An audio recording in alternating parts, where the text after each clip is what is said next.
Assalamualaikum warahmatullahi wabarakatuh. Perkenalkan, nama saya Dwi Fitrianingsih dengan NIM 2019-610199 dari Sekolah Tinggi Ilmu Ekonomi Balikpapan, kelas 3G Manajemen Pagi. Dosen pengampu yaitu Radining SE/MSE yang mengajar mata kuliah Perekonomian Indonesia. Di sini saya akan mempresentasikan mengenai sistem ekonomi Indonesia.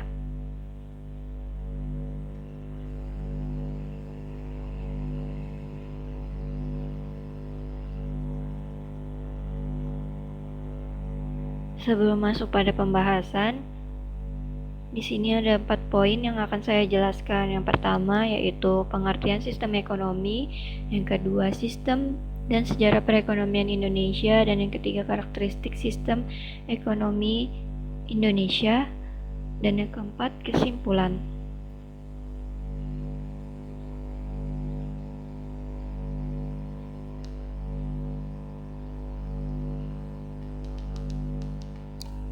Pengertian ekonomi Indonesia menurut para ahli.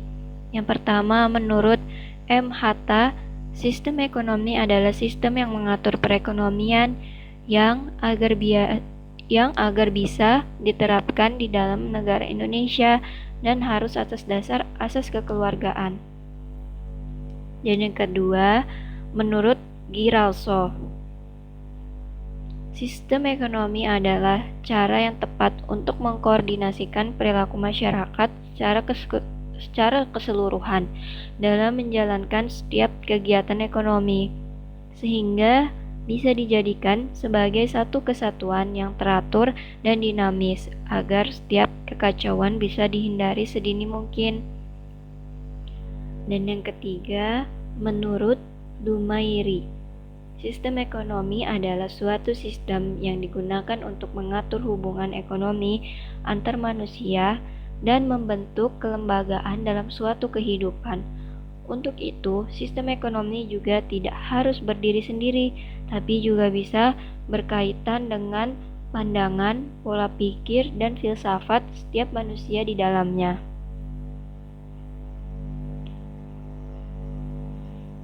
Berikutnya yaitu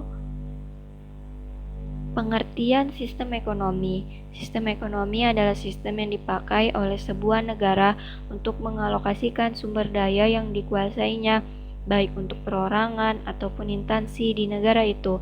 Perbedaan utama antara satu sistem ekonomi dengan sistem ekonomi lain yaitu bagaimana cara sistem itu mengelola faktor produksinya. Dalam beberapa sistem, seorang individu diizinkan memiliki seluruh faktor produksi. Sementara dalam sistem lainnya, semua faktor tersebut dikuasai oleh pemerintah. Sistem perekonomian yang ditetapkan oleh negara Indonesia adalah sistem perekonomian Pancasila. Ini artinya, sistem perekonomian yang dijalankan di Indonesia harus berpedoman pada Pancasila, sehingga secara normatif Pancasila dan Undang-Undang Dasar 1945 adalah landasan ideal sistem perekonomian di Indonesia.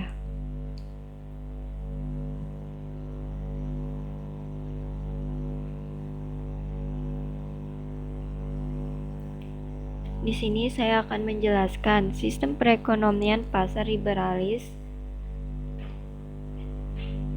atau kapitalis. Sistem ekonomi pasar liberalis atau kapitalis adalah sistem ekonomi di mana ekonomi diatur oleh kekuatan pasar, permintaan, dan penawaran. Sistem ekonomi ini yang mana memberikan kebebasan seutuhnya dalam segala bidang perekonomian kepada setiap orang untuk memperoleh keuntungan yang seperti dia inginkan, dan banyak dianut negara-negara Eropa dan Amerika Serikat. Dan yang kedua, ada sistem perekonomian perencanaan etatisme atau sosialis. Sistem ekonomi etatisme atau sosialis merupakan sistem ekonomi di mana ekonomi diatur negara. Dalam sistem ini, jalannya perekonomian sepenuhnya menjadi tanggung jawab negara atau pemerintah pusat. Dalam hal ini, Karl Marx berpendapat bahwa apabila kepemilikan pribadi dihapuskan, maka tidak akan memunculkan masyarakat yang berkelas-kelas sehingga akan menguntungkan semua pihak. Negara yang menganut sistem ini seperti Rusia, Kuba, Korea Utara, dan negara komunis lainnya. Dan yang ketiga ada sistem ekonomi campuran. Sistem ekonomi campuran merupakan campuran atau perpaduan antara sistem ekonomi liberal dengan sistem ekonomi sosialis. Pada sistem ini, pemerintah melakukan pengawasan dan pengendalian dalam perekonomian. Namun, pihak swasta atau masyarakat masih diberi kebebasan untuk menentukan kegiatan-kegiatan ekonomi yang ingin mereka jalankan.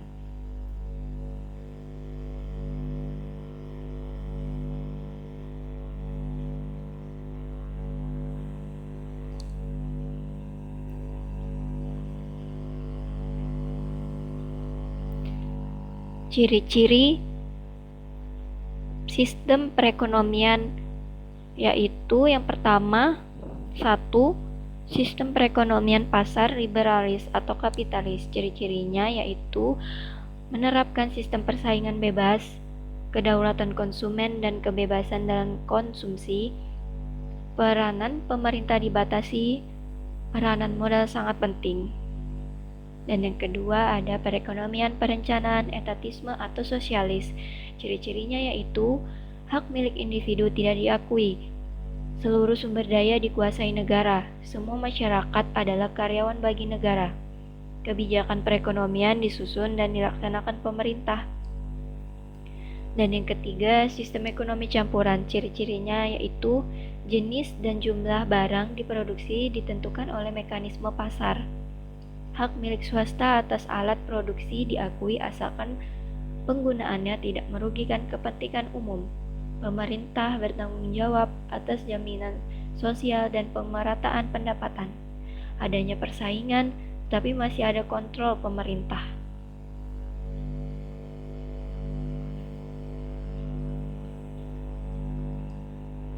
Kekurangan dan kelebihan. Kekurangan sistem perekonomian pasar liberalis atau kapitalis. Sulit terjadi pemerataan pendapatan, rentan terhadap krisis ekonomi, menimbulkan monopoli, adanya eksploitasi. Kelebihan sistem perekonomian pasar liberalis atau kapitalis. Setiap individu bebas memiliki alat produksi sendiri, kegiatan ekonomi lebih cepat karena adanya persaingan, produksi didasarkan kebutuhan masyarakat, kualitas barang lebih terjamin. Kekurangan perekonomian perencanaan etatisme atau sosialis. Individu tidak mempunyai kebebasan dalam berusaha. Tidak ada kebebasan untuk memiliki sumber daya, potensi dan kreativitas masyarakat tidak berkembang. Kelebihan perekonomian perencanaan etatisme atau sosialis. Pemerintah lebih mudah ikut campur dalam pembentukan harga. Kebutuhan masyarakat dapat mempengaruhi secara merata. Pelaksanaan pembangunan lebih cepat. Pemerintah bebas menentukan produksi sesuai kebutuhan masyarakat. Kekurangan sistem ekonomi campuran. Sulit menentukan batas antara kegiatan ekonomi yang seharusnya dilakukan pemerintah dan swasta.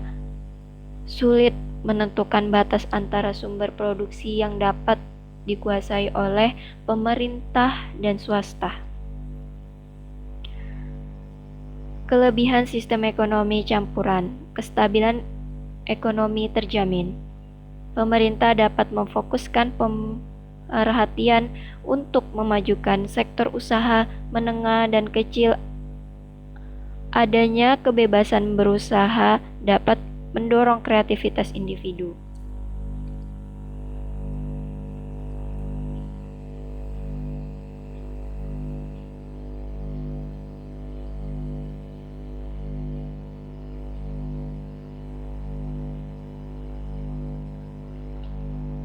Empat, perubahan sistem perekonomian Indonesia.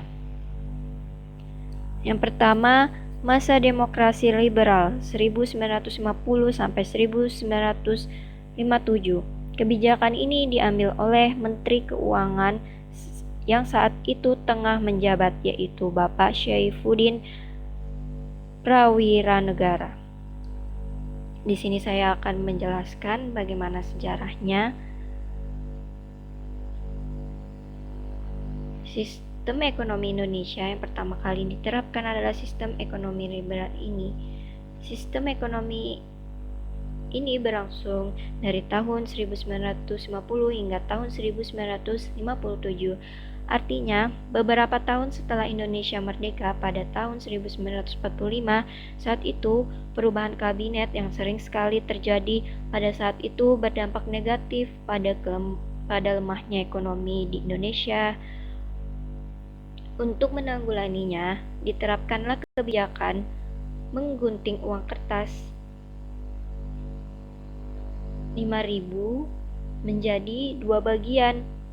Bagian pertama yang bernilai 2.500 digunakan sebagai alat pembayaran yang sah, dan bagian 2.500 yang lain digunakan untuk membeli obligasi pinjaman nasional. Selain kebijakan menggunting uang kertas, pada saat itu juga terjadi gerakan banteng untuk merubah struktur ekonomi kolonial menjadi struktur ekonomi nasional. Kebijakan ini dinyatakan oleh Dr. Sumitro Djodjohadikusumo, seorang ahli ekonomi pada masa kabinet Natsir. Gerakan ini dilakukan untuk melindungi para pengusaha dalam negeri dengan memberikan suatu bantuan berupa kredit dan bimbingan yang konkret. Dan yang kedua, masa demokrasi terpimpin 1959 sampai 1966. Sistem ekonomi ini dicetuskan oleh Presiden Insinyur Soekarno di tahun 1959. Pada masa demokrasi terpimpin, sistem ekonomi Indonesia mengalami perubahan dari yang awalnya ekonomi liberal berubah menjadi sistem ekonomi etatisme, di mana seluruh sistem ekonomi ini diatur dan dikuasai oleh pihak negara, baik itu dalam aspek sosial, ekonomi, ataupun politik. Sistem ekonomi ini dilakukan karena sistem ekonomi liberal membuat setiap pengusaha dalam negeri tidak mampu bersaing dengan pengusaha asing. Sehingga dibentuklah Dewan Perancang Nasional atau Dapernas di tahun yang sama, yang dipimpin oleh Mohyamin untuk mempersiapkan rancangan undang-undang pembangunan nasional. Pada kala itu terjadi penurunan nilai uang, seperti uang kertas yang nilainya 500 menurun jadi 50, dan uang kertas 1000 menjadi 100 saja. Namun usaha ini belum mampu mengatasi penurunan ekonomi di bidang finansial. 3. Masa demokrasi ekonomi 1967 sampai 1998. Demokrasi ekonomi terjadi pada tahun 1967 hingga tahun 1998 atau pada masa pemerintahan Orde Baru yang kala itu dipimpin oleh Bapak Soeharto.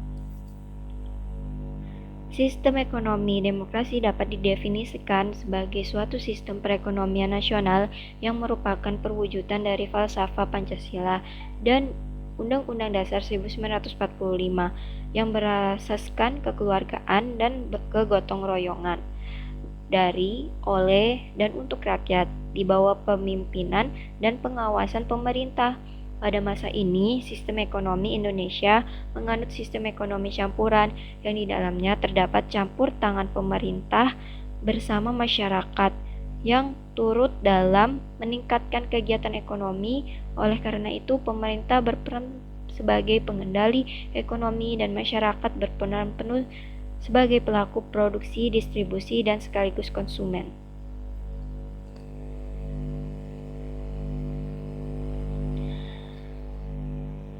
Masa demokrasi Pancasila 1998 sampai sekarang. Pada tahun 1998 sehingga saat ini, sistem ekonomi Indonesia Menggunakan sistem ekonomi Pancasila, sistem ekonomi ini adalah bentuk pengembangan dari sistem ekonomi campuran.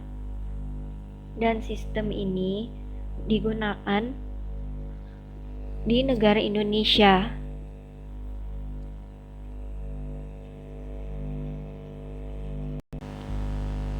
Menggunakan sistem ekonomi Pancasila, sistem ekonomi ini adalah bentuk pengembangan dari sistem campuran.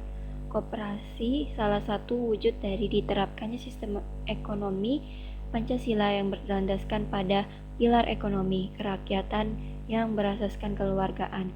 Hal ini sesuai dengan amanat Undang-Undang 1992 Pasal 3 yang di dalamnya dijelaskan bahwa tujuan koperasi adalah untuk mensejahterakan anggotanya serta turut serta dalam membangun tatanan perekonomian negara agar mampu mewujudkan masyarakat yang maju, adil, dan makmur. Pengelolaan sistem ekonomi ini dilakukan berdasarkan hasil musyawarah yang dilakukan oleh perwakilan rakyat.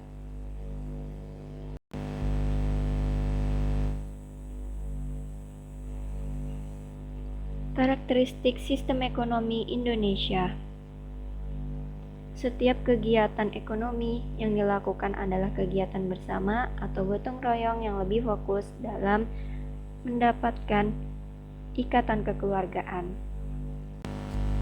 Dan yang kedua, negara menguasai berbagai cabang produksi yang sifatnya strategis dan penting untuk banyak orang. Dan yang ketiga, alasan negara untuk menguasai cabang produksi yang strategis di tanah air adalah demi kemakmuran rakyat. Dan yang keempat, terdapat beberapa komponen sistem ekonomi campuran yang diterapkan pada sistem ekonomi Pancasila. Dan yang kelima, kegiatan ekonomi yang dilakukan oleh negara dan masyarakat harus kontinu dan ramah lingkungan. Dan yang keenam, pemerintah Indonesia juga berhak mengawasi kegiatan yang dilakukan oleh pihak swasta secara umum agar terhindar dari praktik penipuan, monopoli, dan mafia perdagangan. Tujuan tertentu untuk menciptakan keadilan pada masyarakat.